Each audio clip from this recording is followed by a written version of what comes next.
As nice as it is to look at your pictures on the monitor, they have a completely different effect hanging on the wall.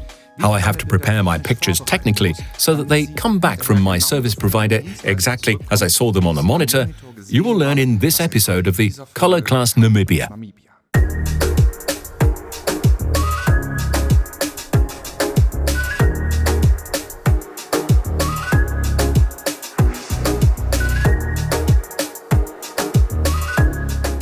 We have now arrived here at White Wall in Frechen, and our pictures are being produced behind me. Let's take a look behind the scenes together.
We have now spread out here in the office, and the colleagues from White Wall have produced our photo, which you already know from our studio, on a wide variety of materials.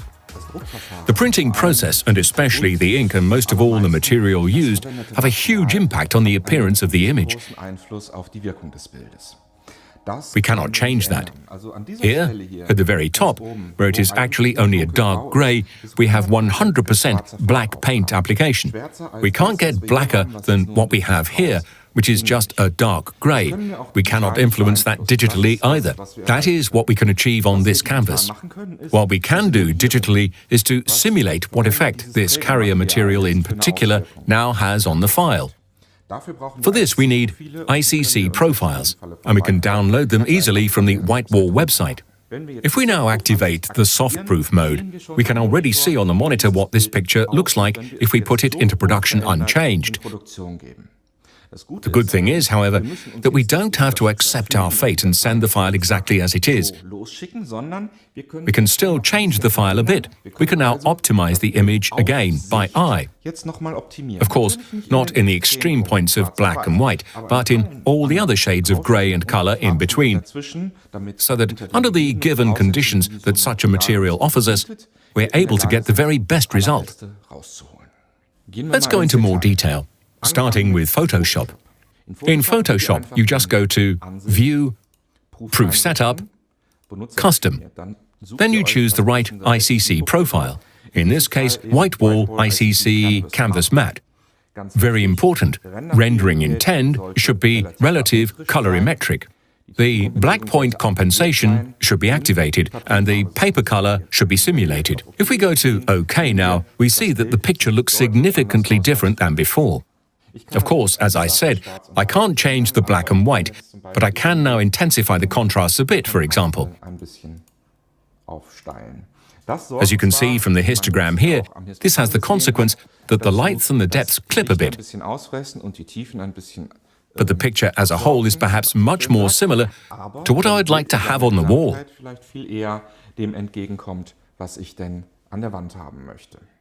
Another visual aid to assess whether this image can now be printed this way or whether there are further problems with colors is the gamut warning. To do this, we go into View again and activate the gamut warning. This is an aid in which Photoshop now marks areas that cannot be printed at all. In this case, you can see that a large part of the sky has a shade of blue that cannot be printed on the canvas. We can then shift those blue tones that are not printable a little bit until we get blue tones that can be printed on this. And then we can be sure that a nice, clean transition without artifacts will be printed on the canvas.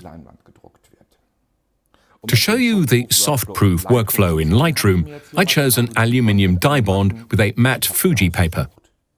To simulate this step, let's go to Lightroom, activate the soft-proof mode by clicking Soft-Proof below. Then a small menu pops up, and here we create a proof copy. Now you have to choose the right profile, in this case with the matte Fuji paper.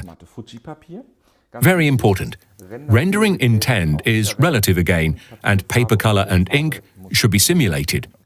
Something that is very convenient is that you can choose a different view. For example, the before and after view, division right and left. Now we see our original file on the left, our proof file on the right. We can now adjust it a bit so that this proof file gets as close as possible to the original file. I would go ahead now, making the picture a little warmer, because the soft-proof view has made the picture a little cooler. I will not fully reach the saturation of the blue tones because more blue than 100% blue is simply not possible. But I'm going to adjust the blue a bit in terms of brightness, until it looks halfway as I imagine it. I'll make the orange a little darker as well. And now I'm at a point where I say the file looks the way I want it to be. And if I deactivate the soft-proof mode again and go back to full screen view, I can see that the file now looks different from the original file. The source file is a bit darker.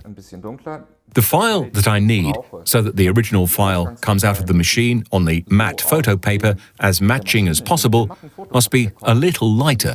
I wouldn't have expected that without a soft-proof view. But that's exactly what I want to achieve. Create an optimized file that, together with the machine and print media component, produces exactly what I actually want to get. And that's the soft-proof view. We have now reached the point why we went on this trip in the first place. We got to know a great country, came back with a huge amount of fantastic pictures, and I very much hope that we could share our enthusiasm for this great country. That was it, the Colourclass Namibia.